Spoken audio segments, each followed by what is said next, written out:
ನಿಮ್ಮನೆಗೆ ಯಾರಾದರೂ ಅತಿಥಿಗಳು ಬರ್ತಾ ಇದ್ದಾರಾ? ಹಾಗಾದರೆ ನಾನಿವತ್ತು ಮಾವಿನ ಹಣ್ಣಿನ ಬಾಸುಂದಿ ಮಾಡಿ ತೋರಿಸ್ತಾ ಇದ್ದೀನಿ.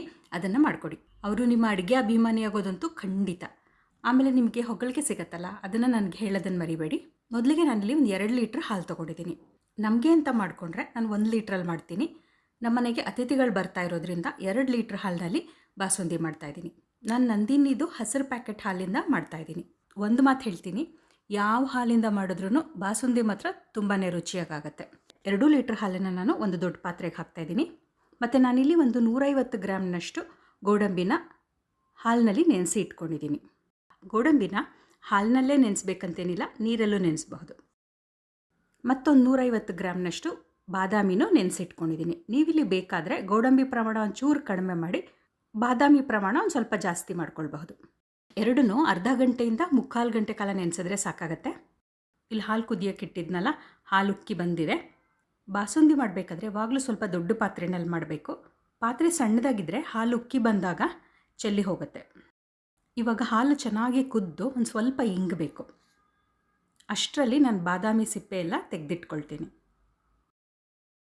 ಮತ್ತೊಂದು ಸ್ವಲ್ಪ ಉಗುರು ಬೆಚ್ಚಗಿರೋ ಹಾಲಿಗೆ ಕೇಸರಿ ಹಾಕಿಬಿಟ್ಟು ನೆನೆಸಿಟ್ಕೊಂಡಿದ್ದೀನಿ. ಈಗೊಂದು ಮಿಕ್ಸರ್ ಜಾರ್ಗೆ ನೆನೆಸಿರೋ ಬಾದಾಮಿ, ಗೋಡಂಬಿ ಎರಡನ್ನೂ ಹಾಕಿ ಒಂದು ಸ್ವಲ್ಪ ಏಲಕ್ಕಿನೂ ಹಾಕ್ತಾಯಿದ್ದೀನಿ. ಏಲಕ್ಕಿ ಪುಡಿ ಏನಾದರೂ ನಿಮ್ಮ ಹತ್ರ ಇದ್ದರೆ ನೇರವಾಗಿ ಬಾಸುಂದಿ ಇನ್ನೇನು ಆಯಿತು ಅನ್ನುವಾಗ ಹಾಕಬಹುದು. ನನ್ನ ಹತ್ರ ಏಲಕ್ಕಿ ಪುಡಿ ಇರಲಿಲ್ಲ, ಅದಕ್ಕೆ ಇವಾಗ ಹಾಕ್ತಾಯಿದ್ದೀನಿ. ನಾನು ಗೋಡಂಬಿ ಬಾದಾಮಿನ ಎರಡನ್ನೂ ತರ್ತರಿಯಾಗಿ ರುಬ್ಬಿದ್ದೀನಿ. ಬೇಕಾದರೆ ಒಂದು ಸ್ವಲ್ಪ ನೀರು ಹಾಕ್ಬಿಟ್ಟು ರುಬ್ಕೋಬಹುದು. ನಾನು ಗೋಡಂಬಿ ಬಾದಾಮಿ ಎರಡನ್ನೂ ಸ್ವಲ್ಪ ತರ್ತರಿಯಾಗಿ ರುಬ್ಬಿದ್ದೀನಿ. ತರ್ತರಿಯಾಗಿ ರುಬ್ಬಿದ್ರೆ ಬಾಸುಂದಿ ತಿನ್ನುವಾಗ ಬಾಯಿಗೆ ಸಿಗುತ್ತೆ, ಅವಾಗ ತುಂಬಾ ಚೆನ್ನಾಗಿರುತ್ತೆ.